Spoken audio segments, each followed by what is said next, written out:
You will never call me by that name again, and you will forget her," a woman's voice screamed. She held up a beautiful pink dress, ripped it in half with her hands, and threw it into the fireplace. A little girl screamed in horror, "No, that was Mommy's!" The cruel stepmother watched the dress begin to catch fire, a satisfied smile on her face. What she didn't know was that the new security guard, standing like a statue near the front door, wasn't a stranger at all, but the girl's billionaire father, and he was just about to break his disguise. But before we dive into the full story, let me know where you're watching from and what time it is. Now, subscribe to the channel, and let's get started. "Daddy, do you think Mommy can see me dance from heaven?"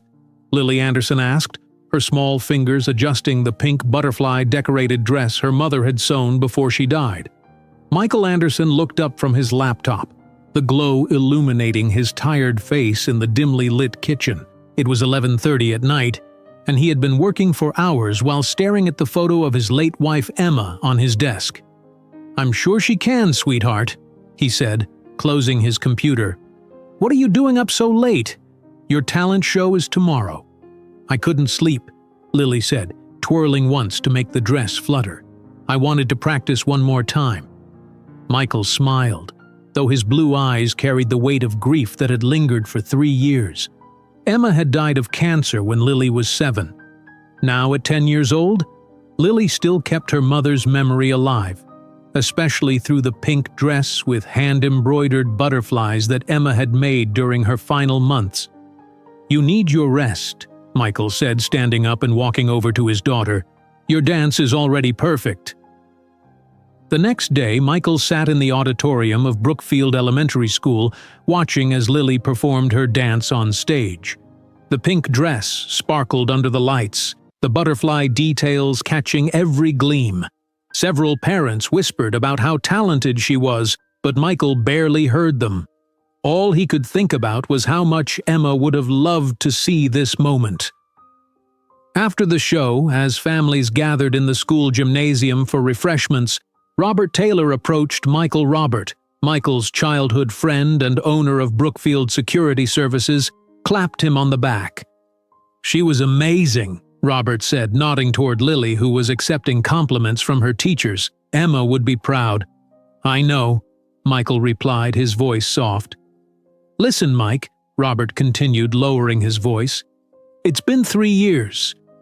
Have you thought about dating again? Lily needs a mother figure, and you could use some happiness in your life." Michael shook his head. "I'm not ready, Rob. You're 42 years old, running a successful security software company and raising a daughter alone. You're allowed to find love again." 2 weeks later, Michael found himself adjusting his tie in front of his bedroom mirror. He had reluctantly agreed to attend a charity gala for cancer research. In Emma's memory, he rarely attended social events, preferring to work late in his home office while his in-laws or babysitters watched Lily. "You look handsome, Daddy," Lily said from his doorway. Michael smiled. "Thank you, sweetie. Mrs. Peterson will be here any minute to stay with you." "Will you meet a nice lady tonight?" Lily asked innocently. The question caught Michael off guard. "Why do you ask?" "Because Grandma said you need to find me a new mommy." Michael knelt down to Lily's level. "Your mom was very special. No one could ever replace her." "I know," Lily nodded, "but maybe someone could help us not be so sad sometimes." The Westfield Hotel ballroom sparkled with crystal chandeliers and elegantly dressed guests when Michael arrived. He donated a sizable check in Emma's name and was making his way to the exit when a woman's voice stopped him. "Leaving so soon? The dancing hasn't even started." Michael turned to see a blonde woman in a navy blue dress. Her smile was confident, almost magnetic. "I'm not much of a dancer," he admitted. "Catherine Pierce," she said, extending her hand. "And you're Michael Anderson. Your security software protected my marketing firm from a cyber attack last year." "Nice to meet you, Catherine," Michael replied, surprised by her knowledge of his work. "One drink before you escape?" she suggested, her green eyes holding his gaze. One drink turned into dinner the following week at the Riverside, an upscale restaurant in downtown Brookfield. Catherine was intelligent, confident, and attentive. Michael found himself talking more than he had in years. "Tell me about your wife," Catherine said as they finished their meals. "Robert mentioned you were widowed." Most women avoided the topic, but Catherine seemed genuinely interested. Michael pulled out his phone and showed her pictures of Emma. "She was beautiful," Catherine said sincerely, "and your daughter looks just like her." "Lily is my world," Michael said. "She's had a tough few years." "I would love to meet her someday," Catherine said, "when you're ready for that step." 3 months later, Michael decided it was time for Catherine to meet Lily. He arranged for them to meet at Sweet Dreams Ice Cream Parlor, Lily's favorite place. "What if she doesn't like me?" Lily asked nervously as they waited. "Just be yourself," Michael assured her. Catherine arrived exactly on time, carrying a small gift bag. "Hello, Lily," she said warmly. "Your dad has told me so much about you." Lily looked up shyly. "Hello." "I heard you like butterflies," Catherine said, handing Lily the gift bag. Inside was a beautiful book about rare butterfly species. Lily's eyes widened with excitement. "Thank you. I don't have this one." As weeks passed, Catherine spent more time at their home. One evening, she helped Lily with a science project about butterfly migration patterns. "You're really good at this," Michael observed, as Catherine helped Lily create a colorful display. "I used to help my younger sister with her homework," Catherine explained. "Plus, butterflies are fascinating." On another night, Catherine surprised them by cooking Emma's famous lasagna recipe that Michael had mentioned once. "I hope I did it justice," she said as she served the meal. Michael took a bite and felt a wave of emotion. "It's perfect," he said quietly. After 6 months of dating, Catherine had become a regular part of their lives. One evening while Lily was at a sleepover, Catherine made a suggestion. "You know, you could expand your company's reach if you traveled more for business," she said. "I could watch Lily when you're away. I work from home most days anyway." "You'd do that?" Michael asked. "Of course. I care about both of you." A month later, during a weekend trip to Cape Cod, Michael proposed on the beach at sunset. Catherine said yes immediately, tears in her eyes. When they returned home to tell Lily, her reaction was mixed, excitement coupled with uncertainty. "Will we move to a new house?" Lily asked. "We could," Catherine suggested. "A fresh start might be nice." "But all my memories of Mom are here," Lily said quietly. "We'll bring those with us," Michael assured her, though he noticed Catherine's slight frown. As wedding preparations began, Catherine took Lily shopping for a flower girl dress. "What about this one?" Catherine held up a blue dress with lace. "I want to wear my butterfly dress," Lily said firmly. "The one my real mom made me." Catherine's smile tightened. "Of course, if that's what you want." The wedding was held in the garden of their Brookfield home on a perfect June day. As Lily walked down the aisle in her pink butterfly dress, scattering rose petals, Michael felt a complex mixture of joy and sadness. During the reception, Mrs. Bennett, Lily's teacher, commented to Catherine, "Lily looks so much like her mother." Emma had the same beautiful curls and smile. Michael noticed Catherine's expression darken momentarily before she replied, "Yes, everyone says so." As the evening ended and guests departed, Michael carried a sleepy Lily upstairs to bed. "Are you happy, Daddy?" she whispered. "I am," he said, kissing her forehead. "Get some sleep now." Downstairs, Catherine was removing decorations, her back to Michael as he returned. He paused in the doorway, watching as she took down a photo of Emma from the living room wall and placed it face down in a drawer. The smile that had graced Catherine's face all day was gone, replaced by a cold, calculating expression that Michael had never seen before. Catherine placed the photo of Emma in the drawer and closed it firmly.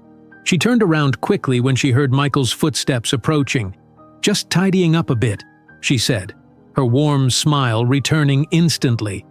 This shelf was getting too crowded with photos. 6 months had passed since the wedding day. On a sunny Tuesday morning, Catherine helped Michael pack his suitcase for a business trip to Chicago. "Are you sure you can handle everything?" Michael asked, folding a white shirt. "Of course," Catherine said, handing him his blue tie. "You should extend your stay an extra day. The Jefferson contract is important. You need to focus completely on it." "I don't like leaving Lily for so long," Michael said. "We'll be fine," Catherine assured him. 3 days is nothing. Besides, Lily and I could use some girl time to bond." Michael kissed Catherine goodbye in the driveway as Lily waved from the front door. The moment his car disappeared around the corner, Catherine's face changed. Her smile vanished and her eyes hardened. "Go get ready for school," she told Lily without looking at her. "You're going to be late." "But we have 30 minutes, Lily said, confused by Catherine's cold tone. "Just do what I say," Catherine snapped, "and don't forget your lunch." "Aren't you making it?" Lily asked quietly. Catherine had always prepared lunch when Michael was home. "You're 10 years old, make your own lunch," Catherine said, walking to the kitchen. She poured herself coffee and sat down with her tablet, ignoring Lily completely. That evening, Lily returned from school to find Catherine talking on the phone in the living room. She stopped when she saw Lily. "I'll call you back," she said into the phone. "The child is home." Catherine had prepared a fancy dinner for herself, grilled salmon with roasted vegetables. She put a frozen pizza on the counter. "This is your dinner," she told Lily. "I thought you preferred these anyway." "Dad doesn't let me eat frozen pizza on weeknights," Lily said softly. "Well, your dad isn't here, is he?"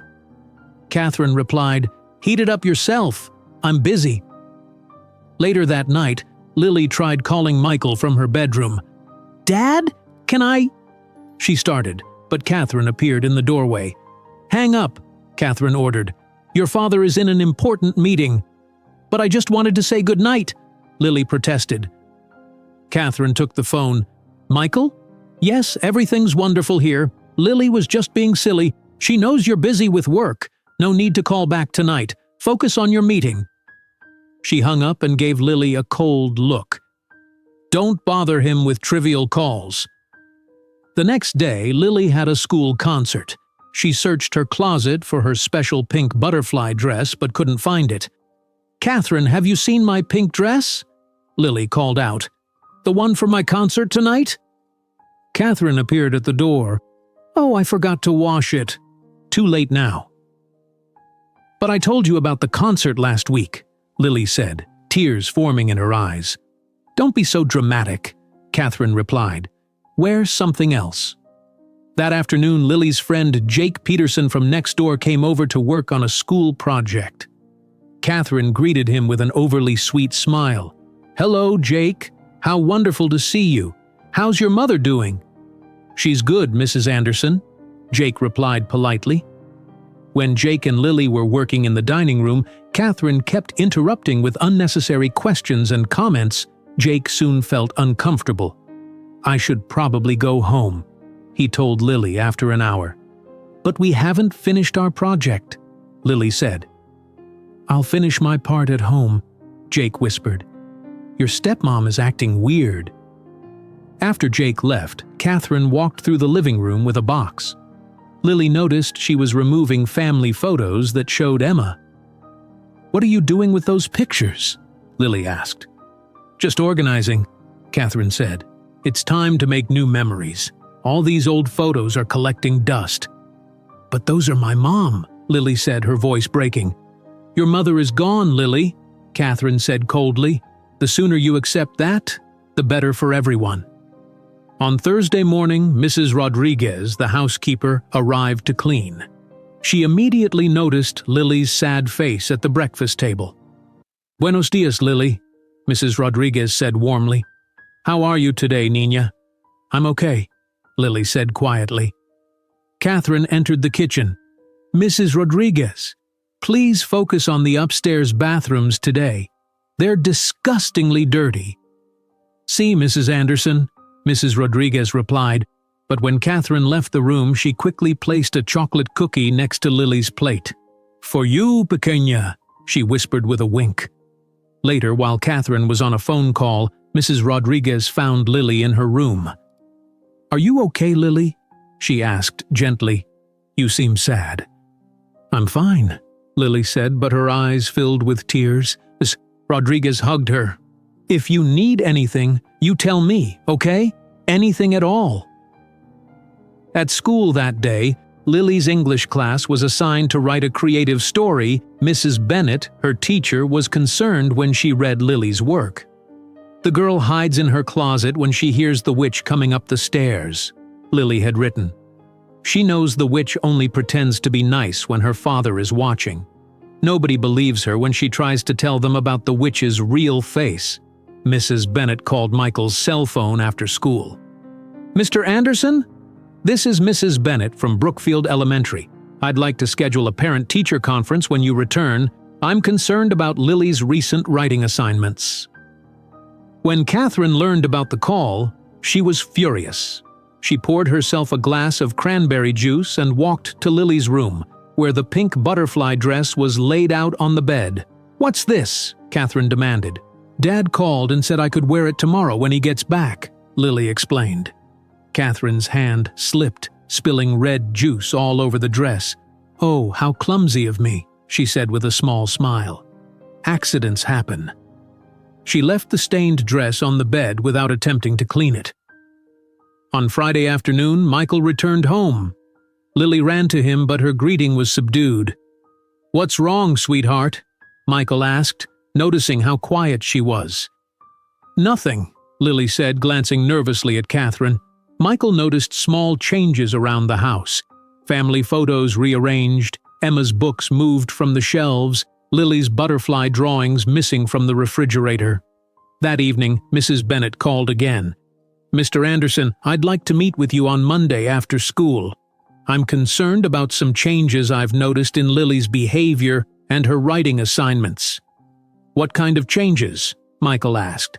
"She's withdrawn in class, and she's writing stories about feeling scared at home and hiding from someone she calls the witch. I think we should discuss this in person." After the call, Michael went to Lily's room. He found her sitting on her bed, looking at her stained pink dress. "What happened to your dress?" he asked. "It was an accident," Lily said quietly. "Lily, is everything okay?" "You can tell me anything," Michael said, sitting beside her.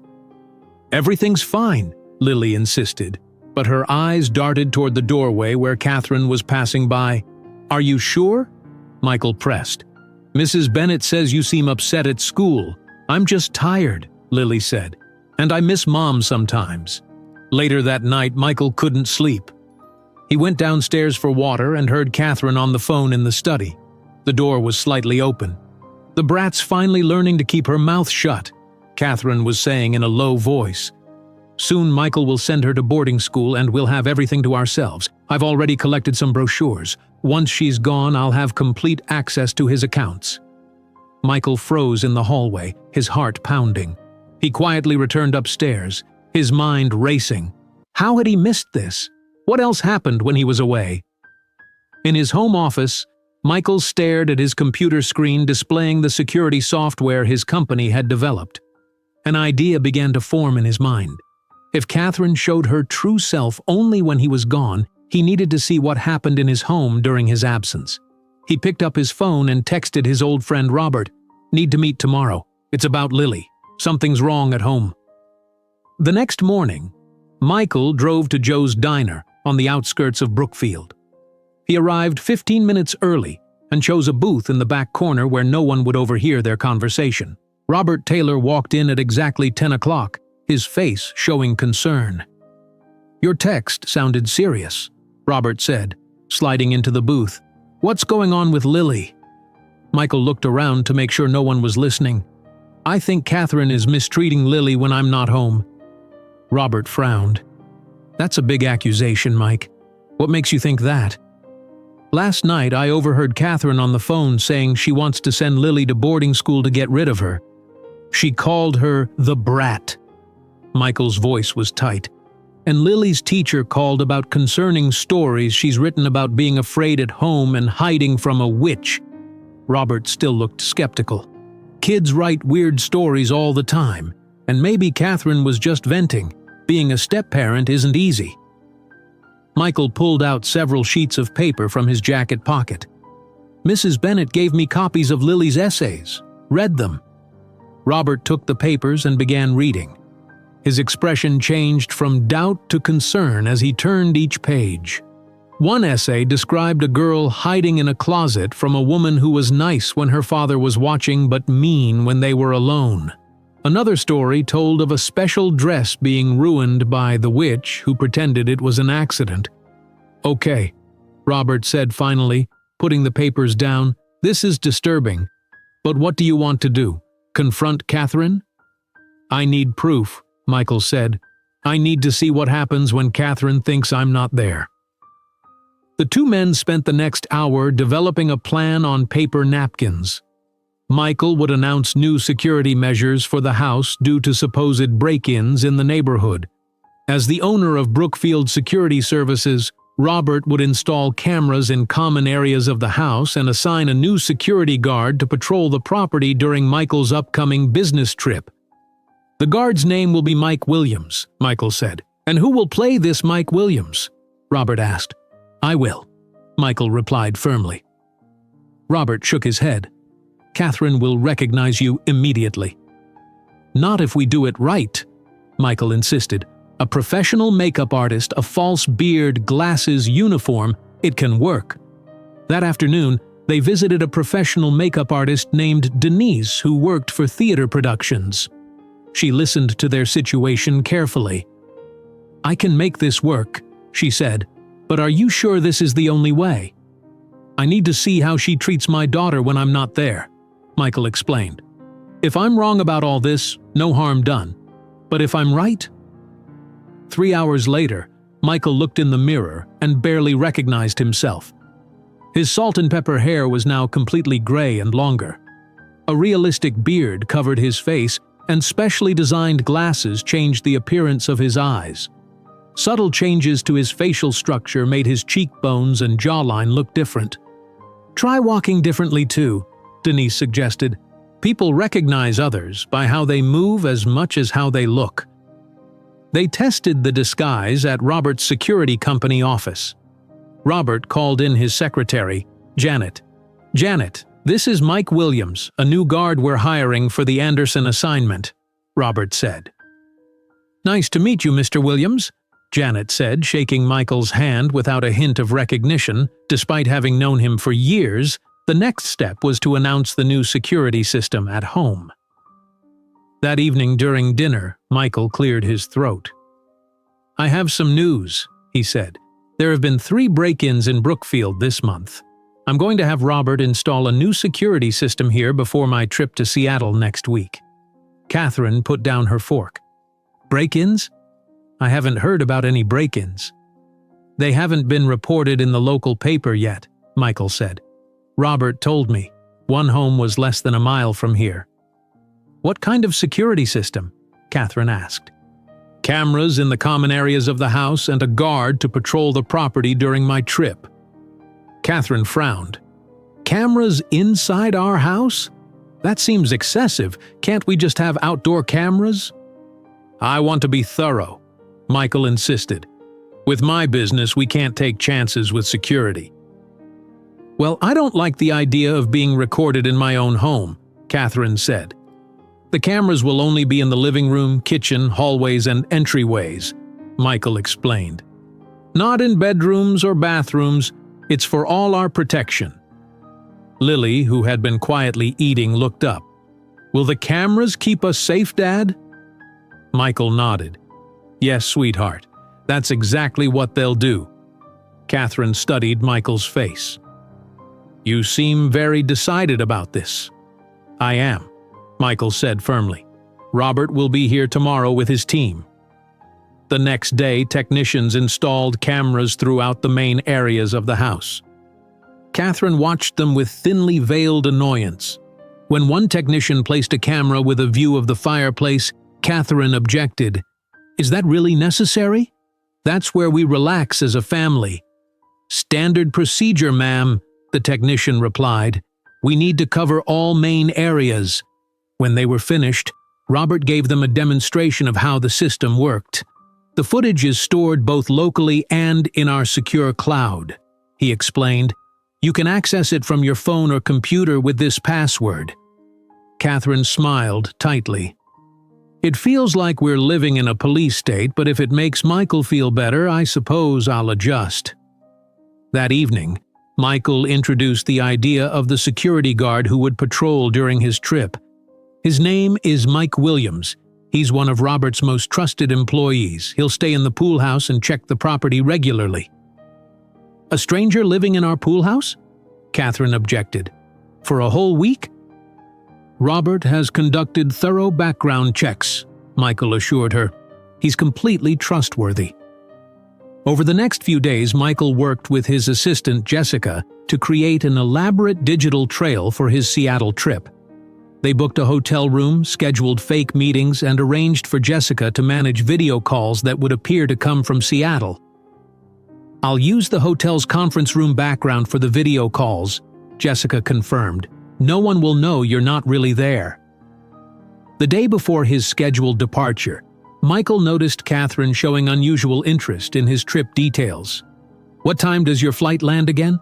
she asked while helping him pack. 2:15 in the afternoon Seattle time, Michael replied. "And your first meeting is when?" 4 o'clock with the Westridge team." "What's the name of your hotel again? In case there's an emergency with Lily." Michael looked up from his suitcase. "The Grand Pacific. I left all the details on the paper on the refrigerator." Catherine nodded, just being thorough. Later, Michael found Catherine in his office looking at his laptop. "What are you doing?" he asked. She jumped slightly. "Oh, just checking the weather in Seattle for you. Looks like rain all week." That night, Michael taught Lily a secret hand signal they could use if she ever felt unsafe. "If you're ever worried or scared, touch your ear twice, then your nose," he demonstrated. "That will be our secret code." "Why would I need a secret code?" Lily asked. "It's just another way to stay safe," Michael said. "Like the new cameras." The next morning, Michael said goodbye to Lily and Catherine in the driveway. Several neighbors were outside watching the emotional farewell. "Be good for Catherine," Michael told Lily, hugging her tightly. "I will, Dad," she promised. Catherine gave Michael a perfect goodbye kiss. "Have a productive trip, darling. Don't worry about a thing here." As Michael drove away, he watched in the rearview mirror as Catherine checked her phone, likely confirming his flight details. 3 hours later, Mike Williams arrived at the Anderson home in a Brookfield Security Services vehicle. Robert introduced him to Catherine at the front door. "Mrs. Anderson, this is Mike Williams. He'll be monitoring your property this week while your husband is away." Mike nodded respectfully, keeping his voice deeper than normal. "Pleased to meet you, ma'am." Catherine studied him closely. "You look familiar? Have we met before?" "No, ma'am," Mike answered. "I just moved to Brookfield last month." "Well, I suppose you should get settled in the pool house," Catherine said. "I hope we won't need your services, Mr. Williams." As Catherine walked back inside, Mike noticed her checking her phone again. The screen showed a flight tracker app, following the progress of a plane to Seattle, a plane that Michael Anderson was not on. Mike settled his few belongings in the pool house, which had a perfect view of the main house through large windows. He set up his laptop to monitor the security camera feeds and checked that his earpiece connected properly to the small camera's audio systems. The first morning of surveillance began early. At 6:15, Mike was already positioned in the security monitoring room when he saw lights come on in the kitchen. Catherine entered first, wearing an expensive silk robe and carrying her phone. She made a single cup of coffee in the fancy machine and sat at the kitchen island, scrolling through social media. 20 minutes later, Lily came downstairs, already dressed for school in jeans and a green sweater. "Good morning," Lily said quietly. Catherine didn't look up from her phone. "You need to eat breakfast." Lily opened the refrigerator and stood there, uncertain. "Is there any orange juice left?" Catherine didn't respond, continuing to scroll through her phone. Lily eventually took out milk and cereal, setting them on the counter. As she poured the milk, some spilled on the table. Clean that up, Catherine snapped, finally looking up. You're always making messes. No wonder your father works so much. Who would want to be around such a clumsy child? Lily quickly grabbed a paper towel and wiped up the spill, her hands shaking slightly. I'm sorry, she whispered. Speak up, Catherine demanded. Mumbling is unattractive. I said I'm sorry, Lily repeated louder. Catherine went back to her phone. Hurry up and finish, the bus comes in 20 minutes. After Lily finished eating, she went upstairs to brush her teeth. Catherine immediately took out her own laptop and opened files labeled Anderson Enterprises Financial Reports. Mike watched from the security monitors as Lily came back downstairs wearing a light jacket. Is this jacket okay? Lily asked Catherine. The weather app says it might rain. Catherine glanced up. That jacket is ugly. Your mother had terrible taste in clothes. I don't know why your father keeps buying you these drab things. My mom bought this for me, Lily said quietly, her face falling. Well, that explains it, Catherine said coldly. Your mother dressed you like a charity case. No wonder the other girls at school don't invite you to their parties. Mike felt his jaw tighten as he watched Lily's eyes fill with tears. He needed to maintain his cover, but watching this emotional abuse was harder than he'd expected. When Lily left for the bus, Mike followed at a distance, pretending to check the property's perimeter. At the bus stop, he noticed how Lily's entire demeanor changed. Her shoulders relaxed and she smiled when greeting another student. Back at the house, Catherine was on the phone in the living room. Yes, I have access to most of his accounts now, she was saying. The main investment portfolio still requires his personal authorization, but I'm working on that. She paused, listening to the person on the other end. Of course I've been documenting everything. If the marriage doesn't work out, I'll need leverage. His company's new security protocols alone are worth millions to competitors. Mike documented this conversation carefully, making notes on his secure laptop. At 11 o'clock, Mrs. Rodriguez arrived for her regular cleaning day. She knocked on the front door and Catherine answered with a tight smile. You're 15 minutes late, Catherine said by way of greeting. I'm sorry, Mrs. Anderson, Mrs. Rodriguez replied. The traffic was very bad today. Well, you still need to finish everything. Focus on the upstairs bathrooms today. They're filthy. Mrs. Rodriguez nodded and went to get her cleaning supplies.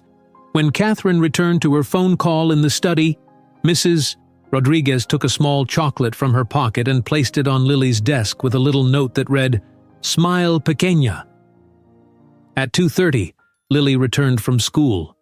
Mike was checking the front yard security cameras when she walked up the driveway. Hello, Mr. Williams, Lily said politely.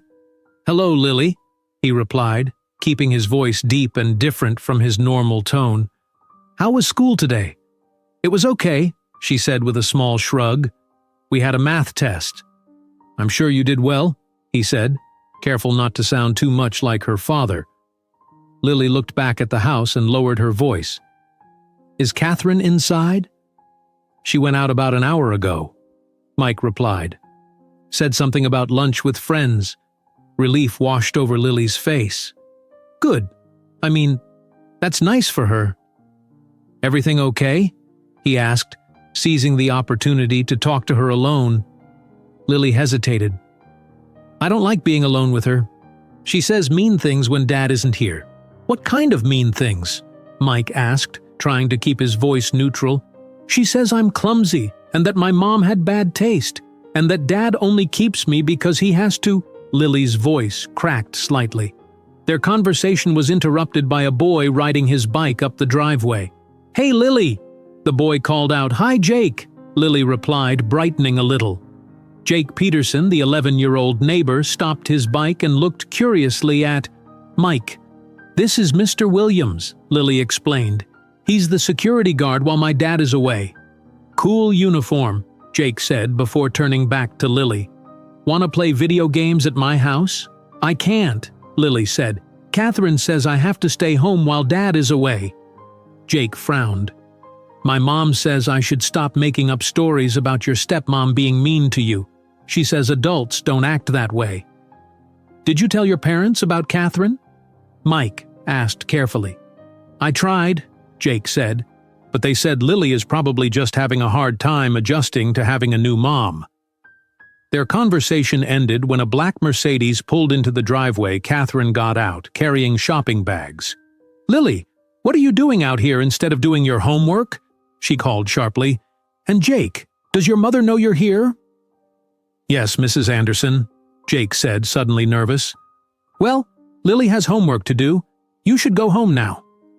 Jake nodded quickly and got back on his bike. See you at school, Lily, he said before riding away. That evening, while Catherine was upstairs changing clothes, Lily went to the kitchen for a glass of water. Mike was checking the security panel nearby and saw everything. Lily reached for a glass, but it slipped from her hand and shattered on the tile floor. The sound of breaking glass made Lily freeze in terror. Her face went pale as footsteps came quickly down the stairs. What did you break now? Catherine demanded, entering the kitchen. I'm sorry, Lily said, her voice shaking. The glass was wet and it slipped. Catherine's eyes narrowed. Clean it up. I'll get the broom, Lily said, moving toward the closet. No, Catherine said coldly. Use your hands. Maybe then you'll learn to be more careful. But the glass will cut me, Lily protested quietly. Pick it up. Catherine enunciated each word slowly. Mike stood in the doorway, watching in horror as Lily knelt and carefully began picking up the larger pieces of glass with her trembling fingers. He wanted desperately to intervene, but doing so would blow his cover and end the investigation prematurely. Mrs. Anderson, he said instead, keeping his voice professional. I heard glass breaking. Is everything okay? Catherine turned, her expression instantly changing to one of pleasant concern. Oh, Mr. Williams, just a little accident. Lily is cleaning it up. I have gloves in my toolkit if that would help, he offered. That's not necessary, Catherine replied firmly. Lily needs to learn to be more careful. Isn't that right, Lily? Lily nodded, not looking up as she picked up another glass shard. Later that evening, Catherine's book club arrived, 5 women in expensive clothes carrying bottles of wine. Mike observed as Catherine transformed completely, becoming the perfect hostess and stepmother.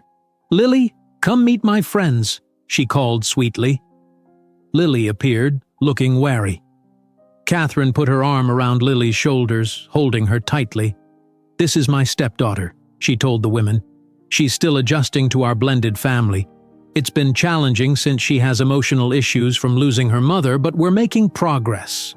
The women made sympathetic noises while Lily stood stiffly under Catherine's grip. Why don't you show Mrs. Wilson your science project? Catherine suggested in a kind voice that sounded completely foreign to what Mike had been witnessing all day. After the guests left 3 hours later, Catherine's demeanor changed instantly. You embarrassed me, she hissed at Lily. You barely spoke to anyone. I didn't know what to say, Lily replied. You could have at least pretended to be charming, Catherine snapped. Go to your room. I don't want to look at you anymore tonight. In the pool house, Mike reviewed the day's surveillance footage, feeling sick at what he'd witnessed. As he checked the video from the kitchen, the glass incident, he discovered that section was missing from the recordings. Several other key moments throughout the day were also gone. Mike checked the system settings and found evidence of tampering. Somehow, Catherine had figured out how to delete specific portions of the security footage. She was clearly more tech-savvy than she had let on. He immediately called Robert on a secure line. We have a problem, he said quietly. Catherine is deleting footage. I need backup cameras she doesn't know about. I'll bring them tomorrow during a routine check, Robert replied. And Mike, how bad is it? Worse than I thought, Mike said grimly. Much worse. The next morning, Robert arrived at 9:30, driving a Brookfield Security Services van. He carried a toolbox and clipboard, looking every bit the security system inspector. Good morning, Mrs. Anderson, Robert said when Catherine answered the door. Just here for the 24-hour system check. Standard procedure with new installations." Catherine crossed her arms. "Is this really necessary? Everything seems to be working fine." "It's protocol, ma'am," Robert replied professionally. "We need to ensure all sensors and cameras are calibrated correctly. Won't take more than an hour." "Fine," Catherine sighed. "Do what you need to do." While Robert pretended to check the main security panel, he and Mike installed 3 additional hidden cameras disguised as smoke detector sensors. These would operate on a separate system that Catherine couldn't access. "The primary cameras are working normally," Robert announced when he finished. "But I noticed some gaps in the recording timeline. Has anyone been adjusting the settings?" Catherine's expression remained neutral. "Not that I know of. Perhaps it's just a system glitch." "Perhaps," Robert said. "I've reset everything. It should work perfectly now." After Robert left, Catherine watched Mike carefully during breakfast. She asked unusually detailed questions about his background. "Where did you work before Brookfield Security, Mr. Williams?" she asked casually. "Boston." Mike answered briefly. "Private security." "Interesting," Catherine said. "My sister lives in Boston. Which neighborhood were you in?" "South End," he replied, keeping his answers short to avoid any slip-ups. "I grew up in Cambridge myself," Catherine continued. "Such a small world." Just after noon, while Mike was checking the perimeter cameras, a taxi pulled into the driveway. A woman with dark blonde hair stepped out, paying the driver before retrieving a small suitcase. Mike approached her. "Can I help you, ma'am?" "I'm Vanessa Pierce," she said. "Catherine's sister. You must be the security guard Robert mentioned." Before Mike could respond, Catherine opened the front door, her face showing momentary shock before she composed herself. "Vanessa, what a surprise," Catherine said, her voice tight despite her smile. "You didn't tell me you were coming."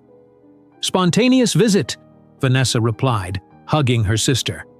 "I had some vacation days to use, and I thought, why not see my favorite sister and meet this stepdaughter you've been telling me about?" Catherine's smile remained fixed. "How thoughtful. Come in, come in." Mike watched this interaction with interest. Catherine's body language showed clear tension despite her welcoming words. Inside, Vanessa placed her suitcase by the stairs and looked around the house. "Beautiful place, Kath. Michael has done well for himself," Vanessa commented. "We've done well," Catherine corrected. "I've made some significant improvements to the decor.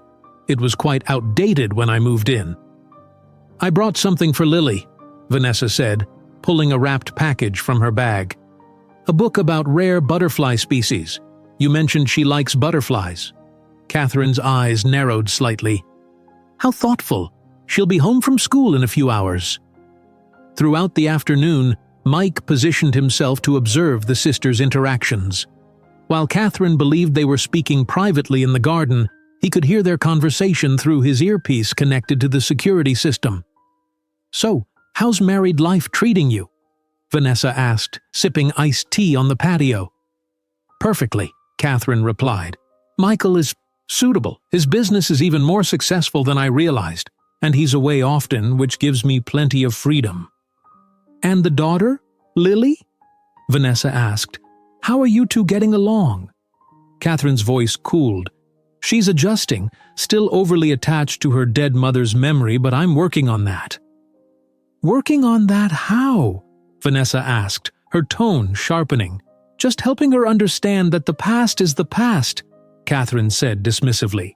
"She needs to accept her new reality." Vanessa set down her glass. "You're doing it again, Kath. Just like with Richard's kids. This obsession with eliminating competition for attention needs to stop."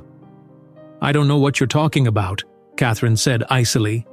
"Don't play dumb with me," Vanessa replied. "I saw what you did to Richard's children in Philadelphia. Those kids didn't accidentally take too much medication." Catherine leaned forward, her voice dropping to a whisper that the microphone barely caught. "Be very careful what you're implying. Nothing was ever proven."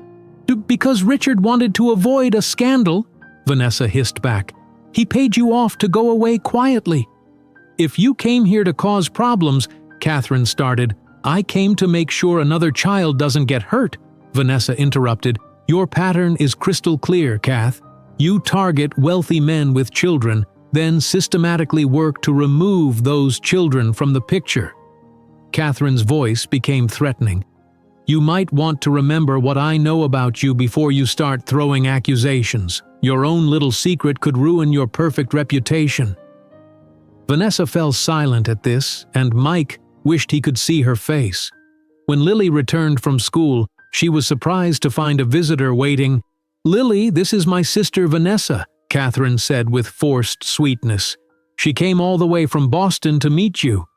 "Hello," Lily said cautiously, clearly unused to Catherine introducing anyone in a positive way. "Hi, Lily," Vanessa said warmly. "I brought you something. Catherine tells me you like butterflies." Lily's face lit up when she opened the gift, a beautifully illustrated book of rare butterfly species. "Thank you," she exclaimed, looking through the pages. "I don't have this one." "Maybe you could show me your collection," Vanessa suggested. "I'd love to see it." Catherine watched with thinly veiled irritation as Lily led Vanessa upstairs to her room. Mike repositioned himself to monitor this interaction through the hallway camera. In Lily's room, Vanessa admired the butterfly drawings and specimens Lily had collected. "These are wonderful," she said genuinely. "You're very talented." "My mom started the collection with me," Lily explained, "before she got sick." Vanessa nodded understandingly. "You must miss her very much." "I do," Lily said quietly. "Catherine doesn't like when I talk about her." "How do you and Catherine get along when your dad isn't home?" Vanessa asked carefully. Lily looked toward the door before answering. "She's different when Dad isn't here. She gets angry a lot." "What does she do when she's angry?" Vanessa pressed gently. "She says mean things. About me? About my mom." Lily hesitated. "Sometimes she breaks my things and says it's an accident." Vanessa's expression grew concerned. "Does your dad know about this?" "I tried to tell him once, but Catherine was there and—" Lily trailed off. "She said no one would believe me anyway." That evening after Lily went to bed, Catherine drank several glasses of wine in the living room. Mike was monitoring the security feed when Catherine made a phone call. She spoke quietly, but the hidden microphones picked up her words clearly. "James, I need to discuss contingency plans," she said to someone. "The situation here might become complicated." She paused, listening. "My sister showed up unexpectedly. She knows about Philadelphia." Another pause. "No, she won't go to the police, but she's interfering with my plans for the child." Mike leaned closer to his monitor, recording everything. "I need to know about custody precedents when there's no biological connection," Catherine continued. "If something happened to Michael, would I have any claim to stay in the house or access his accounts as Lily's guardian?" The next morning, Mike was checking the exterior cameras when he heard raised voices from the kitchen. The hidden camera showed Catherine and Vanessa in a heated argument. "I'm cutting my visit short," Vanessa announced. "I can't stay here and watch this." "Watch what exactly?" Catherine demanded. "Me creating a stable home? You call this stable?" Vanessa shot back. "The way you speak to Lily when you think no one is listening? The way you're trying to erase her mother's memory?" Catherine stepped closer to her sister. "If you interfere, I'll make sure everyone knows about your own little secret. How would your perfect colleagues react to learning about Atlantic City?" Vanessa paled but stood her ground. "At least my mistakes didn't hurt children." "Get out of my house," Catherine hissed. An hour later, Vanessa's taxi arrived to take her to the airport. She hugged Lily tightly. "Remember, you can call me anytime," she whispered, "for anything at all." As Vanessa walked to the taxi, she passed Mike, who was inspecting the front gate. She slowed down and discreetly slipped a business card into his hand. "I know something's not right here," she said quietly. "Call me if Lily needs help." After Vanessa left, Mike waited until Catherine was occupied with a phone call before using the secure laptop in the pool house to search online for news about Catherine in Philadelphia. He found an archived article from 5 years ago about a wealthy businessman named Richard Whitman, whose 2 children were briefly hospitalized following what was ruled as an accidental medication overdose. The article mentioned the children recovered fully, but within 3 months Whitman had divorced his second wife, Catherine Pierce Whitman. The Philadelphia News article confirmed Mike's worst fears. Catherine had a pattern of targeting wealthy men with children, and there was evidence suggesting she had deliberately harmed Richard Whitman's children. Using his security company connections, Mike dug deeper into Catherine's past while continuing to monitor her behavior with Lily. Over the next day, Mike discovered Catherine had been married 3 times before Michael. Each marriage was to a wealthy man with children, and each ended after incidents involving those children. Her first husband, Thomas Grant from Chicago, lost custody of his daughter after Catherine presented evidence that he was unstable. Her second husband, Richard Whitman, paid a large settlement after his children were hospitalized. Her third marriage to banker David Foster ended when his son was sent to military school following behavioral issues that began shortly after Catherine moved in. Meanwhile, Catherine's treatment of Lily grew increasingly hostile after Vanessa's departure. During breakfast, Mike overheard Catherine criticizing Lily's attachment to her mother's belongings. "Your constant clinging to these mementos is unhealthy," Catherine said, examining a small butterfly pin that had belonged to Emma. "It's morbid and prevents you from properly bonding with me." "My dad gave me this," Lily replied quietly. "Your father is too weak to help you move forward," Catherine snapped. "That's why I've been looking into boarding schools." Lily's eyes widened. "Boarding schools?" "Yes, a structured environment would do you good." Catherine smiled coldly. "I've already discussed it with your father." Later that morning, Catherine video-called Michael's cell phone. Mike watched from nearby as she spoke to a pre-recorded video of Michael that Jessica had helped prepare. "The Westlake Academy brochures arrived," Catherine said sweetly. "It's only 3 hours away, so Lily could come home monthly. The academic program is excellent."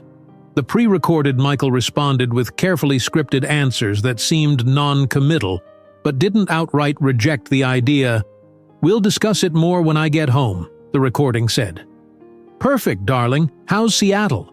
Catherine asked. As the fake conversation continued, Mike noticed something odd. Catherine was texting on a second phone hidden below the camera's view. She seemed to be checking something while pretending to be engaged in the video call. That afternoon, Mike watched as Catherine entered Lily's bedroom with fabric samples and a measuring tape.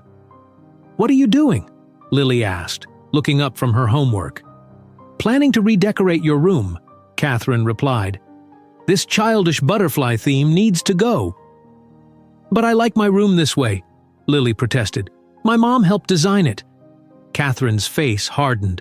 "Your mother had terrible taste. Besides, she's gone. It's time for a fresh start." "Please don't change my room," Lily begged. Catherine began removing photos of Emma from Lily's bulletin board. "These are coming down first. It's unhealthy to surround yourself with images of dead people." Lily stood up. "Stop! Those are my pictures!" "Don't raise your voice at me," Catherine warned. "This behavior is exactly why boarding school would be good for you." The situation escalated the next day when Lily came home from school bursting with excitement. Mike was checking the front door security camera when she ran up the driveway. "Mr. Williams," she called out, "guess what? I got the lead in the school play." "That's wonderful news," Mike replied, genuinely happy for her. "It's the same role my mom played when she was my age," Lily explained, her eyes bright with excitement. "Mrs. Bennett said I read the part perfectly." Catherine was hosting her social club that afternoon. 5 women from the neighborhood gathered in the living room drinking tea and eating small sandwiches. Lily burst through the front door and into the living room. "Catherine, Catherine," she exclaimed, "I got the lead in the play. I'm going to be Dorothy just like my mom was." The women turned to look at Lily with smiles. but Catherine's face tightened momentarily before she forced a smile. "Lily, we have guests," she said with strained politeness. "It's rude to interrupt." "Sorry," Lily said, her excitement dimming slightly. "I just wanted to tell you the good news." "That's wonderful, dear," one of the women said. "Was your mother an actress?" "No, but she played Dorothy in The Wizard of Oz when she was my age," Lily explained. "And I'm going to wear her special pink butterfly dress for the performance. My dad has it saved in my closet." Mike noticed Catherine's knuckles turning white as she gripped her teacup. "That sounds lovely," another woman commented. "How special to follow in your mother's footsteps." "Yes, very special," Catherine said tightly. "Lily, why don't you go upstairs and start your homework while we finish our meeting?" After the women left 2 hours later, Catherine called Lily to her bedroom. Mike positioned himself in the hallway where he could observe through the partially open door, pretending to check a nearby security sensor. "What were you thinking, embarrassing me like that in front of my friends?" Catherine demanded. "I just wanted to share my good news," Lily said quietly. "By making everything about your mother again?" Catherine opened Lily's closet and began searching through it. "Where's this dress you mentioned?"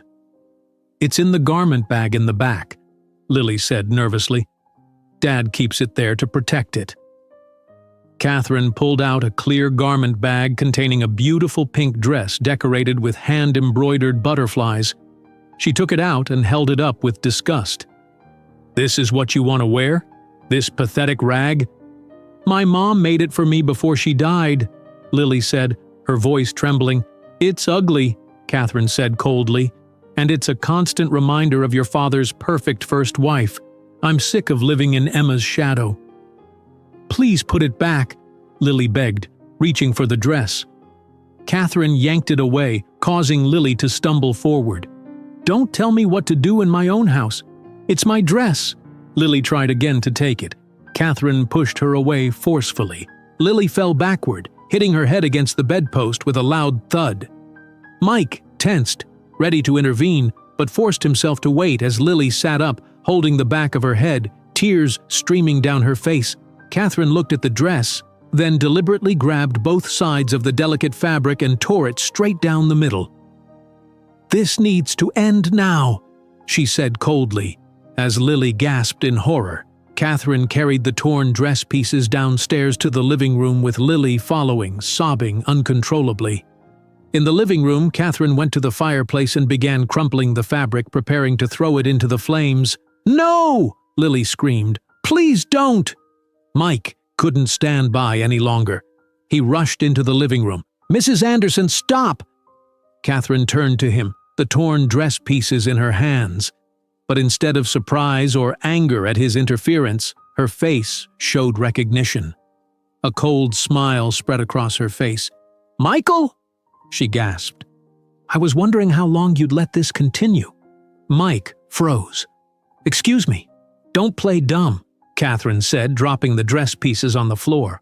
"I've known it was you all along." "I don't understand, ma'am," Mike said, trying to maintain his cover. Catherine laughed. "The beard is good and the makeup too. But did you really think I wouldn't figure it out? I hacked your email days ago. I saw all your communications with Robert about this little plan." "Daddy?" Lily asked in confusion, looking at Mike. "You think you're so clever," Catherine continued, her voice venomous. "I knew you were testing me, and now you've proven you never trusted me." She grabbed Lily's arm roughly.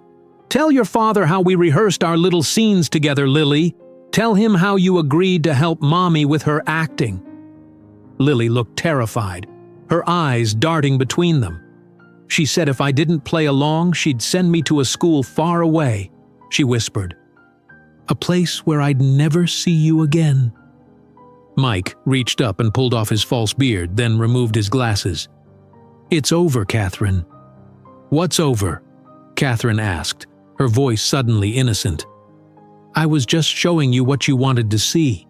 You set up this whole test and I played along. I was helping you see what you were afraid of." "I heard you on the phone before I ever put on this disguise," Michael said, his own voice returning. "I heard what you called my daughter. I saw how you treated her when you thought I wasn't looking." Catherine's expression changed again, becoming tearful. "Michael, you don't understand. I was only trying to help Lily move past her grief. You've been too weak to do it yourself. Someone had to be the strong one. By destroying her mother's dress? By pushing her into furniture?" Michael asked incredulously. Catherine's tactics shifted again. "You have no idea what you've done," she said, her voice suddenly threatening. "I know everything about your business, Michael. Every password, every contract, every weakness in your security software. I've been recording our conversations for months, editing them to make you sound controlling and abusive." Michael pulled out his phone and pressed record. "Keep talking, Catherine. Please explain more about how you've been planning this." Catherine realized what he was doing and stopped. "You won't win this," she said quietly. "I always have a backup plan." The tense silence in the living room was broken by Michael's phone ringing. It was Robert. "Keep her talking," Robert said when Michael answered. "I'm 10 minutes away." "I'll call you back," Michael replied calmly. Not wanting Catherine to know who was on the line, Catherine circled the room slowly, maintaining her distance from Michael. "I've known about your little spy operation for days," she said. "Did you think I wouldn't check your email after you left so suddenly?" "Your password was pathetically easy to guess. Lily's birthday." "How long have you been planning this?" Michael asked, keeping his phone recording. "Planning what?" Catherine smiled. "Being a good wife? Or preparing for when you inevitably disappointed me? Men like you are all the same. You pretend to want a partner, but you really want a nanny for your child and someone to warm your bed." "So everything was an act from the beginning," Michael stated. "Not everything," Catherine shrugged. "The first few months I genuinely thought you might be different, but then I saw how you constantly put Lily first, how Emma's ghost haunted every room of this house." "She's my daughter," Michael said firmly. "Of course she comes first." Catherine laughed bitterly. "You have no idea what I've been through, the families I've tried to build. Every time, the children ruin everything. They're always there, demanding attention, clinging to memories of their dead or absent mothers." Lily stood frozen, tears streaming down her face as she clutched the torn pieces of her dress. "How many times have you done this before?" Michael asked, remembering the Philadelphia article. "Done what? Married wealthy men with children? 3 times before you." Catherine spoke casually, as if discussing her education. "The first was Thomas in Chicago. His daughter was so troubled, always acting out, telling lies about me. I simply documented her behavior until the court gave him a choice. Me or her, he chose wrong." Michael kept her talking while slowly moving toward Lily. "And Richard Whitman in Philadelphia?" Catherine's eyes narrowed. "Vanessa told you about that, didn't she? Those children were monsters, spoiled, entitled brats. The medication mix-up was unfortunate, but they recovered fully. Richard paid generously to keep it quiet." "And the third?" Michael asked, now standing between Catherine and Lily. "David from Boston. His son was already headed for trouble. I simply accelerated the process until military school became the only option." Catherine sighed. "But enough about the past. Let's discuss our future, Michael." "There is no future for us," Michael said firmly. "Our marriage is over." Catherine's demeanor shifted instantly. Her eyes filled with tears, and her voice became trembling and vulnerable. "Please don't say that," she pleaded. "I know I've made mistakes, but I was only trying to help Lily move forward. She was so stuck in her grief, and you were too weak to help her. Everything I did was for this family." Michael wasn't fooled. "Save your performance. I've seen the real you now." Catherine's expression hardened again. "Fine. Then let me be perfectly clear about what happens next. I have recordings of our conversations, carefully edited to show you as controlling and abusive. I have documentation of your business practices that certain competitors would pay generously for. I know every password, every account, every weakness in your precious security software. "You'd destroy my company?" Michael asked, keeping her focused on him as he noticed Lily slowly backing toward the door. "I prefer to think of it as insurance," Catherine replied. "A reasonable divorce settlement, and all that information stays private. Fight me, and I'll burn everything you've built to the ground." "How long have you been planning this?" Michael asked again, giving Lily time to slip out of the room. "Since before we met," Catherine admitted coldly. "You were selected, Michael. Wealthy widower, successful business, one child. You fit my criteria perfectly. The cancer charity gala was no coincidence. I researched you for months." In the hallway, Lily ran quietly up the stairs toward her room, where Michael had installed a panic button after the first security system upgrade. Catherine continued, unaware of Lily's absence. "Your guilt over Emma made you an easy target. You were so desperate to create a perfect family again, so blind to what was happening right in front of you." "And Lily was just collateral damage?" Michael asked, his anger barely contained. "She was the obstacle," Catherine said dismissively. "Children always are. They cling to the past, to their real mothers.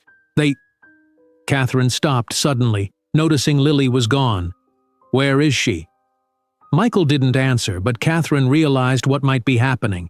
She rushed to the security system panel in the living room and began frantically typing on the keypad. "You think you're so clever with your cameras," she hissed. "I've been deleting footage all week. I'll erase everything now." "You can try," Michael said, "but you won't be able to access all the cameras." Catherine's eyes widened with realization. "The backup system. Where is it?" Before Michael could answer, they heard the sound of vehicles in the driveway. Catherine ran to the window and saw Robert's security van and 2 other cars pulling up. "You planned this," she accused, backing away from the window. "You gave me no choice," Michael replied. Catherine's face twisted with rage. "I still have time." She ran toward Michael's home office. Michael followed, watching as she grabbed financial documents from his desk drawer and reached for his external hard drives. "Those won't help you," Michael said from the doorway. "All the evidence of what you've done is already backed up elsewhere." The sound of the front door opening made Catherine freeze. Robert's voice called out, "Michael, Lily!" In a final desperate move, Catherine suddenly slammed her head against the corner of the desk, hard enough to draw blood. She collapsed to the floor with a cry of pain. "Help!" she screamed. "He's attacking me! Please help!" Robert rushed into the office, followed by 2 of his security team members. They found Catherine on the floor and Michael standing several feet away. "She just injured herself," Michael explained quickly. "She's trying to frame me." "That's a lie!" Catherine sobbed, her face streaked with blood from a cut on her forehead. "He discovered I knew about his affairs. He's been abusing me for months." Robert held up his phone. "We heard everything, Catherine. The backup cameras transmitted audio to my security team. We've been listening since Michael called." Catherine's face changed instantly, the tears stopping as if a switch had been flipped. She scrambled to her feet, still clutching the hard drives and documents. "You have nothing on me," she said coldly. "It's my word against yours." The sound of police sirens grew louder outside. Robert smiled grimly. "Actually, we have everything on you. The entire confession is recorded, including your admission about Richard Whitman's children." 2 police officers entered the office, led by Lily. Officer Davis, a woman with a stern expression, took in the scene quickly. "What's happening here?" she asked. "She hurt herself on purpose," Lily said immediately, pointing at Catherine. "She was trying to trick you. She's been mean to me for months." "That's ridiculous," Catherine scoffed. "The child is disturbed. Ask anyone." Officer Davis looked at the blood on Catherine's forehead, then at the documents in her hands. "Why don't you put those papers down, ma'am, while we sort this out?" "These are my personal belongings," Catherine claimed. "My husband is trying to hide assets before our divorce." "That's not true," Michael said. "Those are confidential company documents she's attempting to steal. We have video evidence of her admitting to corporate espionage, child abuse, and threatening behavior." Robert held up his phone again. "Everything is recorded, officer. I've already sent copies to the police station. Officer Davis nodded to her partner, Mrs. Anderson, please put down those documents and step away from the desk. Catherine's eyes darted around the room, looking for an escape. Finding none, she dropped the papers and lunged toward Lily instead. This is all your fault, you little… Officer Davis moved quickly, intercepting Catherine before she could reach the child. That's enough, she said firmly, taking Catherine's arm. Mrs. Anderson, you're under arrest for attempted assault, child endangerment, and attempted theft of proprietary information. As the officer read Catherine her rights, she locked eyes with Michael. This isn't over, she said with chilling calmness. I still have friends you don't know about, and they have everything I need to destroy you both. The second officer handcuffed Catherine and led her toward the front door. As they passed through the living room, Catherine saw the torn pieces of the pink butterfly dress still on the floor. She smiled coldly at Lily, who was now standing close to her father. Good luck finding someone to fix that worthless rag, she said. After Catherine was placed in the police car, Officer Davis returned to take statements from Michael and Lily. A paramedic arrived to check the bruise on Lily's head where she had hit the bedpost. We'll need both of you to come to the station tomorrow to make formal statements, Officer Davis explained. In the meantime, I'm going to request a temporary restraining order to keep Mrs. Anderson away from your home and family. Thank you, Michael said, keeping an arm around Lily's shoulders. When the police finally left, Robert stayed behind to help secure the house. You should stay somewhere else tonight, he suggested. I can have a security team watch the house, but you two might feel safer elsewhere. We'll go to the Grand Hotel downtown, Michael decided. Lily loves their pool. While Michael packed overnight bags, Lily carefully gathered the torn pieces of her mother's dress. She held them gently, as if they were injured butterflies. Can it be fixed? She asked quietly when Michael returned. We'll find someone who can repair it, Michael promised. It might look different, but we'll make sure those butterflies fly again. As they prepared to leave, Michael's phone rang. The caller ID showed unknown number. Hello? He answered cautiously. There was only silence on the other end, then a soft click as the call ended. Who was it? Lily asked. Wrong number, Michael said, not wanting to worry her further. But a feeling of unease settled over him. Catherine's final words echoed in his mind. This isn't over. The Grand Hotel's presidential suite offered a temporary sanctuary for Michael and Lily. After hanging up from the unknown caller, Michael had hurried them out of the house, his unease growing. Now, as Lily slept in the adjoining bedroom, Michael sat on the balcony, staring at his phone. Everything secure at the house? He asked when Robert called at 11:30. All quiet, Robert assured him. My best team is on watch. Try to get some sleep, Mike. Sleep proved impossible. Michael's mind raced with questions. How had he missed the signs? What else had Catherine done that he didn't know about? Would Lily recover from this trauma? Early morning brought Detective James Warren to their hotel suite, tall, with graying hair and kind eyes. He carried a folder thick with papers. I appreciate you meeting me here, Detective Warren said. I thought it would be easier than bringing Lily to the station right away. Thank you, Michael replied. She's still sleeping. That's fine. We can start with your statement. The detective set up a small recorder. Tell me everything from the beginning. For the next 2 hours, Michael detailed his relationship with Catherine, from their meeting at the charity gala to the events of yesterday. When he finished, Detective Warren nodded thoughtfully. We seized Mrs. Anderson's laptop last night, he said.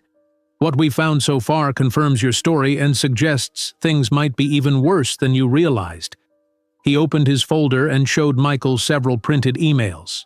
She researched boarding schools that specifically limit parental visitation rights.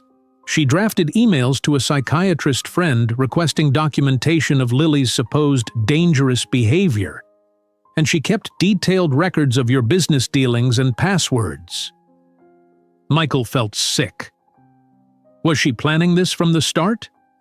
It appears so, Detective Warren confirmed.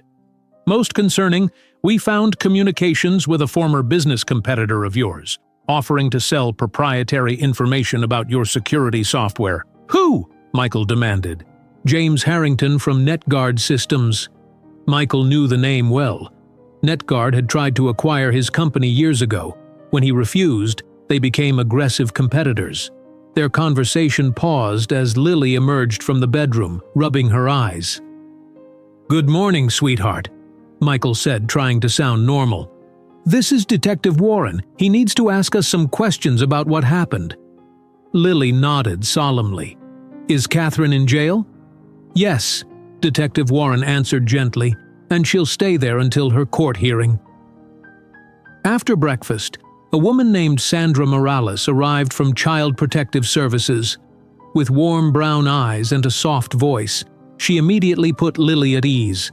"I have a special friend I'd like you to meet," she told Lily, opening a carrier to reveal a small therapy dog. "This is Buddy. He helps kids feel safe when they talk about scary things." Lily's face brightened as she petted the golden retriever. "He's so soft. Buddy would love to sit with you while we talk," Sandra said. "Is that okay?" While Sandra spoke with Lily in the suite's living room, Michael met with his attorney Diana Chen in the dining area. "We need to move quickly," Diana advised. "Catherine will have her bail hearing soon, and we want to make sure the judge understands the severity of the situation." "Will Lily have to testify?" Michael asked worriedly. "Not at the bail hearing," Diana assured him. "But eventually, yes. Sandra's evaluation will help establish a pattern of psychological manipulation that, combined with the video evidence and Catherine's own admissions, builds a strong case." In the afternoon, Detective Warren returned with more information. "We've contacted Richard Whitman in Philadelphia," he said. "He was initially reluctant to speak about Catherine, but when we explained the situation with Lily, he agreed to cooperate." "What did he say?" Michael asked. He confirmed that his children didn't accidentally take too much medication. He believes Catherine deliberately gave them incorrect doses to make them sick, not enough to cause permanent harm, but enough to require hospitalization. When he confronted her, she threatened to claim he was the abusive one. He paid a substantial settlement to protect his children from a messy court battle. Michael shook his head in disbelief. "And she's done this before?" "We're still investigating her first husband, Thomas Grant. But yes, the pattern seems consistent. She targets wealthy single fathers, emotionally isolates their children, then leverages either custody arrangements or business information for financial gain." Later that day, Detective Warren conducted a video interview with Vanessa. Michael and Diana watched from another room as Vanessa reluctantly shared more details about her sister's history. "Catherine had a difficult childhood," Vanessa explained on screen. "Our mother resented having children and made it clear we were burdens. Catherine was especially targeted because she reminded our mother of our father who abandoned us." "When did her pattern of targeting wealthy men begin?" Detective Warren asked. "After college," Vanessa said. "She was briefly taken in by a wealthy family as a sort of charity case during her senior year of high school. They gave her a taste of luxury, then sent her back to our mother's apartment. She swore she'd never be poor again." The interview continued, revealing more about Catherine's calculated approach to finding vulnerable men with children. "She studied them," Vanessa explained, "learned their weaknesses, what they were looking for. She became whatever they needed, sophisticated for the businessmen, artistic for the creative types, but the children were always obstacles to her. She couldn't stand sharing attention or resources." That evening, Dr. Sarah Peterson, a child psychologist, came to meet with Lily. With Michael's permission, she conducted an initial therapy session using art materials. "Draw anything you want," Dr. Peterson suggested. Lily drew a butterfly trapped in a jar with a tight lid. When asked about the picture, she hesitated. "Catherine said if I told anyone how she really was, nobody would believe me." Lily's voice was barely audible, She said they would think I was crazy and send me away. Did she say other things when your dad wasn't around? Dr. Peterson asked gently. Lily nodded. She would come to my room at night and whisper that my mom would be disappointed in me. She said Dad was only keeping me out of obligation. She said once they had their own baby, I wouldn't matter anymore. Michael, listening from nearby, had to step away, his eyes filling with tears. Meanwhile, financial investigators discovered Catherine had been making small transfers from Michael's accounts to offshore holdings for months. Never enough to trigger alerts, but adding up to significant amounts. She was building her escape fund, Diana explained when she called with the news. Classic preparation for either divorce or disappearance. 3 days after Catherine's arrest, Michael met with his company's security team to change all passwords and security protocols she might have accessed. We need to assume she shared information with outside parties, Michael told them. Complete system overhaul. As the investigation deepened, Robert helped Michael and Lily move from the hotel to a secure temporary apartment. The house, still being processed as a crime scene, held too many painful memories to return immediately. On the 5th day, Catherine's bail hearing was scheduled. Before heading to court, Michael received a call from an unknown number. This time, he recorded it. Michael. Catherine's voice was eerily calm. I'm calling to offer you a deal. You're not in a position to make deals, Michael replied. I think I am. My attorney will be requesting bail today. When I'm released, I'll disappear quietly. If you drop all charges and agree to a generous divorce settlement, that's not happening. Catherine's voice hardened. I still have your company's security protocols. One call to James Harrington and everything you built will collapse. Is that a threat? Michael asked. It's a reality check, Catherine replied. Think about what's best for Lily. A quiet resolution or a very public, very ugly court battle where all your private business is exposed. After hanging up, Michael immediately called Detective Warren and played the recording. She just added witness intimidation to her charges, the detective said. This helps our case to deny bail. At the courthouse, Catherine maintained her perfect victim persona. Dressed in a simple blue suit, she looked demure and frightened as she entered. Her attorney argued she was a victim of surveillance and psychological abuse by Michael. The judge, however, had reviewed the evidence. Bail denied, she announced firmly. The defendant poses a flight risk and has demonstrated a pattern of threatening behavior. As officers led Catherine away, she looked directly at Michael in the gallery. Her eyes were cold and calculating. That evening, while Lily worked with Dr. Peterson on therapeutic activities, Detective Warren arrived at the apartment with a serious expression. We found journals in Catherine's storage unit, he said quietly to Michael.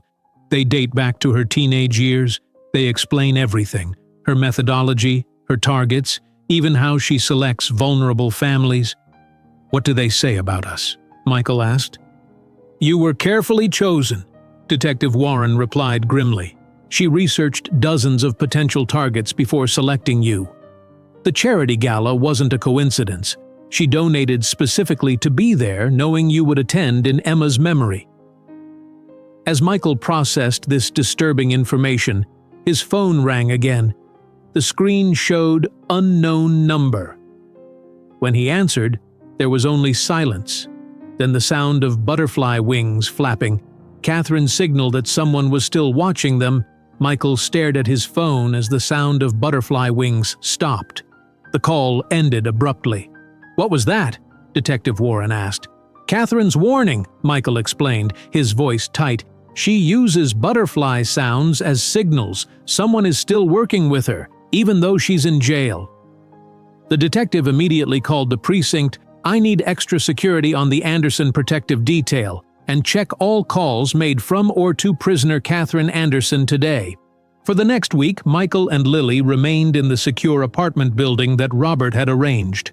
2 security guards watched the entrance at all times. Despite being arrested and denied bail, Catherine had apparently activated several contingency plans. One morning, Diana Chen arrived with a worried expression. She placed her laptop on the dining table and opened several files. "Catherine has been busier than we thought," Diana said. "I found evidence she's been building relationships with at least 3 of your major competitors." Michael leaned forward to look at the screen. TechShield, NetGuard, and Sentinel Systems, all companies that tried to acquire mine in the past. Diana nodded. She offered them proprietary software information in exchange for financial support and character witnesses for the upcoming trial. "How did she contact them from jail?" Michael asked. "She didn't have to," Diana explained. "These arrangements were already in place. She set up automatic email deliveries if she didn't enter a special code every 3 days." Michael shook his head in disbelief. She planned for everything. Meanwhile, Detective Warren continued investigating Catherine's past marriages. He arrived at the apartment later that day with new information. "We've confirmed Catherine's pattern in 3 previous marriages, not just the 2 we knew about," he reported. "In each case, she targeted wealthy men with children, isolated the children psychologically, then leveraged either custody threats or business information during divorce proceedings." "What about her first husband?" Michael asked. "Thomas Grant from Chicago," the detective replied. "His daughter began having severe anxiety after Catherine moved in. The girl eventually told a school counselor that Catherine threatened her when her father wasn't home. Thomas didn't believe her at first, but eventually caught Catherine on a home video system." "What happened?" "What?" Catherine claimed the video was edited. She had already gathered evidence painting Thomas as an unstable, workaholic father. The family court sided with her initially. He lost custody temporarily before proving the truth. While these investigations continued, Michael focused on helping Lily recover. She attended daily therapy sessions with Dr. Peterson, gradually opening up about Catherine's manipulation. "She would come to my room at night," Lily told Dr. Peterson during a session Michael observed. "She would whisper that no one would ever love me like my real mom did. She said I was only a burden to my dad." Dr. Peterson used art therapy to help Lily express her feelings. "Draw what it felt like when Catherine said those things," she suggested gently. Lily drew a small girl surrounded by dark clouds with angry faces in them. "Those clouds are her words," Lily explained. "They stayed in my head even when she wasn't there. Throughout this difficult time, the damaged pink butterfly dress became a symbol of what Catherine had tried to destroy." One morning, Michael received a surprising call from Eliza Jenkins, a costume restoration expert from the New York Metropolitan Opera. "Mr. Anderson, I read about your daughter's dress in the news," Eliza said. "I specialize in repairing delicate theatrical costumes.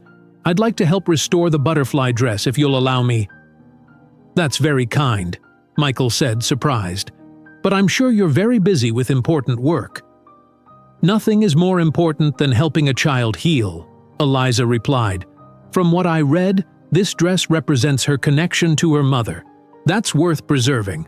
Michael agreed, and Robert arranged for the dress pieces to be safely transported to Eliza's workshop. As Catherine's trial approached, her defense attorney contacted Diana with a surprising offer. "Catherine is willing to make a deal," Diana told Michael after the call.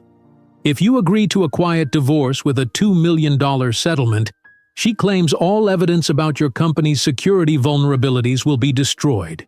She'll leave your lives forever." "Do you believe her?" Michael asked. "Not for a second," Diana replied firmly.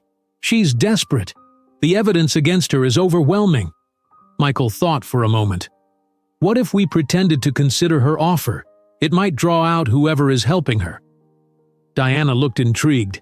"A setup?" "Exactly," Michael nodded. "If Catherine thinks I'm willing to negotiate, she might get overconfident and reveal her accomplices." They took this idea to Detective Warren, who agreed it could work. Together they developed a strategy to identify Catherine's network of allies. "We'll need to make it convincing," the detective advised. "Meet with her attorney. Act like you're seriously considering the deal." The next day, Michael met with Catherine's lawyer, Marcus Powell, at his downtown office. Detective Warren's team monitored the meeting from a surveillance van outside. $2 million is a small price for your reputation and company's future, Marcus argued smoothly. Catherine simply wants to move on with her life. Michael appeared conflicted. I need to think about it. This isn't just about money, it's about my daughter's well-being. Of course, Marcus nodded sympathetically. Take 24 hours, but Catherine's offer expires after that. When Michael left, he was followed discreetly by police officers. As expected, Marcus immediately called Catherine at the detention center to report on the meeting. He's considering it, Marcus told her. He seemed genuinely worried about his company. Catherine's voice came through the police recording system. Good. Tell Jessica to proceed with retrieving the backup files from Storage Unit 17 at Brookfield Storage Center. The key is in my desk drawer at home, behind the false bottom. Marcus lowered his voice. Are you sure about involving her? If Anderson accepts the deal, Jessica has been helping me all along. Catherine interrupted.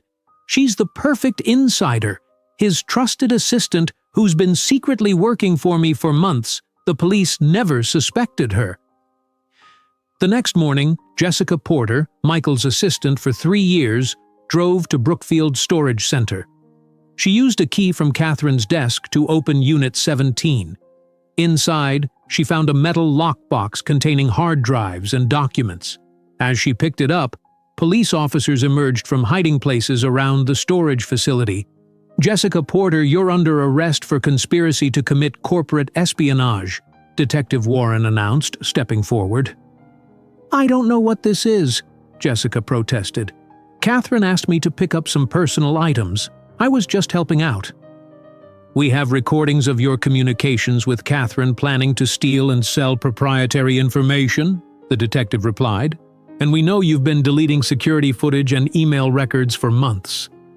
At the police station, Jessica eventually broke down under questioning. Catherine approached me 6 months ago, she admitted. She offered me 20% of whatever she got from selling the security protocols. She said Michael underpaid me and took me for granted. How did she find you? Detective Warren asked. She researched everyone in Michael's inner circle, Jessica explained. She found out I had gambling debts. She paid them off and said I owed her. When Michael learned about Jessica's betrayal, he was shocked. I trusted her completely, he told Diana. She had access to everything. That's exactly why Catherine targeted her, Diana said. She looked for vulnerabilities in your entire network, not just you personally. The investigation revealed Catherine had been building her plan long before she ever met Michael. Her journals, now being used as evidence, showed she had researched dozens of potential targets before selecting him specifically. She knew about Emma's death from obituaries, Detective Warren explained. She studied your interviews about your security software. She even took notes on Lily's school schedule and activities. That evening, as Michael and Lily ate dinner in their temporary apartment, the doorbell rang. Robert checked the security camera before opening the door. It's for you, he told Lily with a smile. Eliza Jenkins stood in the hallway holding a garment bag. Special delivery, she announced. Inside the bag was Lily's pink butterfly dress, beautifully restored. The tear had been carefully mended with nearly invisible stitches, and the butterfly embroidery touched up with matching thread. It's perfect, Lily whispered, touching the fabric gently. It looks almost the same. Not exactly the same, Eliza explained kindly. It has a scar now, but I reinforced it. The fabric is actually stronger at the repair than it was before. As Lily carefully held the dress, Michael's phone chimed with a text from Detective Warren. There's something you need to see. We found journals from Catherine's childhood that explain everything, and you won't believe what started all this. The next morning, Michael met Detective Warren at the police station to review Catherine's childhood journals. The small, worn notebooks filled with neat handwriting painted a disturbing portrait of Catherine's early life. These explain a lot, Detective Warren said, pointing to specific passages. Catherine grew up in extreme poverty with a mother who resented her. When she was 16, a wealthy family took her in temporarily as part of a school outreach program. Michael read the entry from that time. The Wilsons have everything. Their house has 6 bedrooms for just 3 people. They took me shopping today and spent more on one outfit than my mother spends on food in a month. But it's just charity to them. I'm their good deed, not family. 3 months later, they sent her back to her mother's apartment, Detective Warren continued. The contrast between luxury and poverty created an obsession with securing wealth at any cost. So she began targeting wealthy families, Michael said. Yes, but there's more, the detective replied. Look at this entry from when she was 22. The journal page showed a news clipping about a young widow and her daughter receiving a large insurance settlement after the father's death. Catherine had written beside it, "Perfect situation. Vulnerable woman, young child, financial security. This is the formula." She studied grief, Detective Warren explained, learned how to exploit emotional vulnerability. Your situation with Emma's death and raising Lily alone fit her target profile exactly. 6 months later, on a bright spring morning, Michael stood in the kitchen of a new house in Brookfield. The modern 2-story home with large windows looked nothing like their previous colonial house that had been a deliberate choice. A fresh start without visual reminders of Catherine. "Lily, breakfast is ready," Michael called up the stairs. Lily came down wearing a blue dress with small pink butterfly accents on the collar, a design she had created herself. "Dad, don't forget I have dress rehearsal after school today," she said, sitting at the kitchen counter. "Miss Collins said we need to practice our graduation speeches." "I remember," Michael smiled. "I'll pick you up at 5 o'clock. So much had changed in 6 months. Catherine had eventually pleaded guilty to multiple charges as evidence mounted against her. She accepted a plea deal that included prison time and psychiatric evaluation. The journals discovered by Detective Warren had been key evidence in showing her pattern of targeting wealthy families. After dropping Lily at school, Michael drove to his company's new headquarters. He had restructured the business, stepping back from frequent travel to work primarily from a home office. Today, however, was the official launch of their newest program. The Emma's Watch demonstration is set for 11 o'clock. His new assistant, David, reminded him. "Thanks," Michael replied. "Are the school representatives here yet?" "They're in the main conference room. The team is setting up now." At 11 o'clock, Michael stood before an audience of educators, child welfare professionals, and software developers behind him. A large screen displayed the Emma's Watch logo, a stylized butterfly. "After what my family experienced," Michael began, "I realized that many children lack safe ways to report concerns. Emma's Watch creates secure channels for children to communicate with trusted adults without fear. The program is now being piloted in 25 schools nationwide." The software allowed children to send coded messages through a seemingly normal game app that would alert designated adults if the child felt unsafe. It also provided resources for children experiencing various forms of abuse. Later that afternoon, Michael attended a parent workshop at Lily's school about helping children recover from psychological trauma. The presenter discussed how children often blame themselves for family problems. Many children believe they somehow caused the difficulties in their homes, the speaker explained. After the presentation, a woman with auburn hair approached Michael. "Mr. Anderson, I'm Sarah Collins, Lily's English teacher. I just wanted to tell you how impressed I've been with her progress this semester." "Thank you," Michael replied. "She mentions your class often. The creative writing assignments have really helped her process everything." "She's a remarkable girl," Sarah said. The butterfly metaphor in her recent story about transformation was quite powerful. "Would you like to get coffee sometime?" Michael asked. "I'd love to hear more about how she's doing in school." Sarah smiled. "I'd like that." At home that evening, Michael paused in Lily's doorway. The restored pink butterfly dress now hung in a shadow box on her wall with a small plaque that read, "Broken things can be remade stronger." "Dad?" Lily looked up from her desk where she was practicing her graduation speech. "Do you think Mom would like my new dress for graduation?" "She would love it," Michael assured her, "especially since you designed it yourself."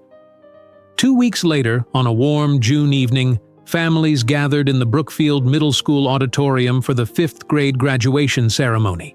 Lily wore her new blue dress with pink butterfly accents that she had designed with help from Eliza Jenkins, who had become a friend of the family. "Are you nervous?" Michael asked as they waited for the ceremony to begin. "A little," Lily admitted. "But Dr. Peterson taught me to breathe deeply when I feel scared." Dr. Peterson, who still met with Lily once a week, had helped her develop healthy coping mechanisms. Through therapy, Lily had gradually overcome the psychological damage Catherine had inflicted. Sarah Collins waved to them from several rows away, where she sat with the other teachers. "She seems nice," Lily commented with a knowing smile. "She is nice," Michael replied, feeling a slight blush rise to his cheeks. Their coffee meetings had become regular occurrences over the past month, evolving into dinners and museum visits. Sarah, a widow herself with a teenage son named Jason, understood the journey of grief and rebuilding. When it was Lily's turn to speak, she walked confidently to the podium. Her voice was clear as she delivered her speech about trust and second chances. "Sometimes people aren't who they seem to be," she said. "I learned that the hard way. But I also learned that there are many good people who will help you when you're brave enough to ask." From the audience, Michael felt a surge of pride. Robert and his wife, sitting nearby, wiped tears from their eyes. After the ceremony, Sarah introduced Michael and Lily to her son Jason, a 14-year-old with a shy smile and kind eyes. "Congratulations on your speech," Jason told Lily. "It was really good." "Thanks," Lily replied. "Do you like butterflies? I have a whole collection at home." "That sounds cool," Jason said. "I collect rocks and minerals." The next day, Michael, Lily, Sarah, and Jason visited Brookfield Cemetery together. They walked quietly through the peaceful grounds until they reached Emma's gravestone. Lily knelt and placed handcrafted paper butterflies she had made from small scraps of the original pink dress that couldn't be used in the restoration. "Hi, Mom," she said softly. "I brought some butterflies for you, and I wanted you to meet my friends, Sarah and Jason." As they walked back to the car, Lily reached for both Michael's and Sarah's hands naturally, as if it were something she'd always done. "Is that okay?" Lily asked, looking up at Sarah. "It's more than okay," Sarah assured her with a warm smile. That evening, while Sarah and Jason stayed for dinner, Michael watched Lily laughing as she showed Jason her butterfly collection. The sound of her genuine laughter, something that had been absent during Catherine's time in their lives, filled the house. Later, after their guests had gone home, Michael sat with Lily on their back porch, watching fireflies in the garden. "Dad?" Lily said quietly, "I'm not scared anymore." "About what, sweetheart?" "About anything," she replied. "I know bad things can happen, but good things can happen too. And we know how to tell the difference now." Michael put his arm around her shoulders. Catherine's deception had taught them painful lessons about trust, but it also showed them that genuine connections built on honesty and respect were still possible, and worth fighting for. The next morning, Michael sat at his desk reviewing application requests from schools wanting to implement the Emma's Watch program. The software was already helping children across the country find safe ways to report their concerns. On his desk stood a framed photo of Lily at her graduation, proudly wearing her blue butterfly dress. Beside it was a new picture of Michael, Lily, Sarah, and Jason at a baseball game, the beginning of what might someday become a new kind of family, built carefully on truth and mutual respect. His phone buzzed with a text from Sarah. "Jason can't stop talking about Lily's butterflies. Dinner Friday? I make a mean lasagna." Michael smiled as he typed his reply. "We'd love to, and I've been practicing my garlic bread skills." As he pressed send, he glanced at the shadow box containing Emma's restored dress hanging on his office wall. a reminder of what they had survived and how much stronger they had become. The butterflies seemed to catch the morning light, their wings gleaming with new thread that reinforced the old, creating something beautiful from what had been broken. If you enjoyed today's video, I'm sure you'll love the next one. Don't waste time. Just click on the screen.